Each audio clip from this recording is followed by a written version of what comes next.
February is Mental Health Awareness Month. It's also Mental Health Awareness in Exercise Month. And that is something that we're all really passionate about here at Pilates Pod. So the new trends for 2020 when it comes to exercise and fitness are, unfortunately, I feel, virtual fitness. That's the big buzzword for the fitness trends for this year. Virtual fitness means that you've got less interaction with physical people and more interaction at home with a computer. They've even got this new one with a mirror that acts as your personal trainer, all sorts of things like that. Now, for your mental health and well-being, one of the big things that they talk about is for you to be interactive with people, group activity, fitness, going to cafes with people, talking to real people, sharing a story or just a bit of chat. When you've got that virtual fitness, it's not fabulous for those people that are suffering with mental health issues or have got more prone to having depression and anxiety.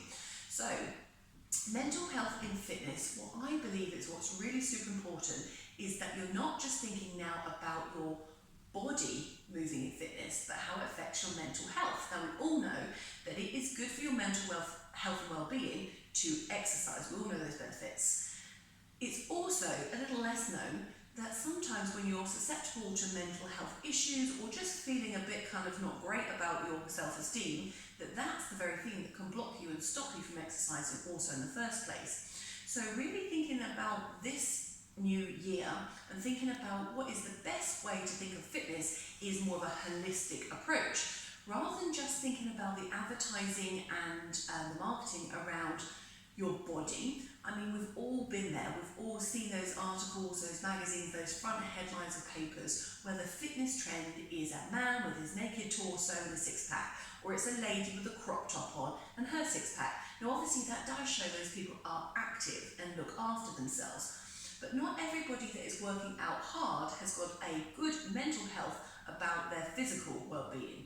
Lots of people now are trending in doing excessive exercise, very high intensity training, very high impact, and using that to actually think about how their six-pack is and how they look and how they come across on Instagram rather than the actual well-being side. So what we want to be thinking about for good mental health well-being is how inclusive fitness includes your mind and your body. Now, mind-body is a term, a phrase that's bantered around quite loosely in a fashionable way, and it kind of lumps in things like Pilates and yoga and that kind of stuff inside it. But what does it actually mean?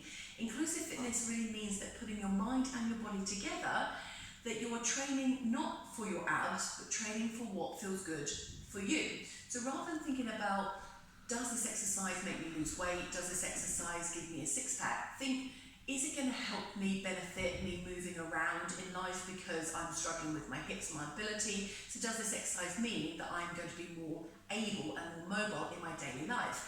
Does this exercise make me feel good about myself? Or am I going to a place where I'm always looking around to the people around me and thinking, I don't dress the part, I don't look the part, I don't fit in? Are you going to an exercise place that's thinking, I'm not strong enough, I'm not flexible enough? That's not going to be a positive aspect on your mental well-being. So you want to be thinking about exercising that's going to benefit the mind as well as the body.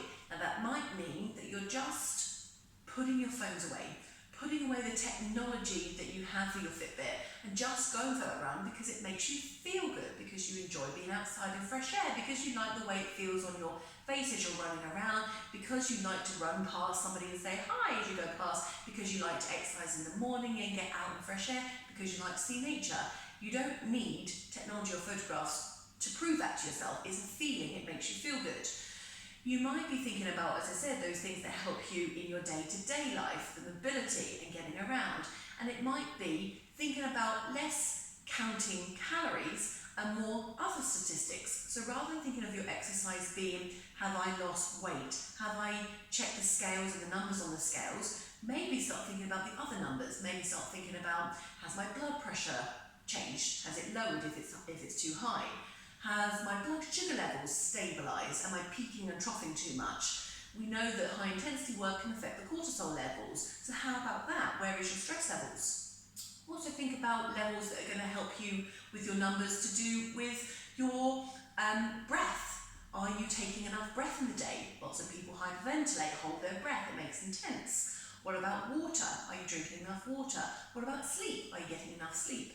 You could be counting those numbers, and they are healthy mindset well-being numbers rather than just focusing on the number that's on your scale. So I believe that for our mental health and well-being, that our trend for ongoing life, not just for this year, should be about inclusive mind and body fitness rather than just for those apps.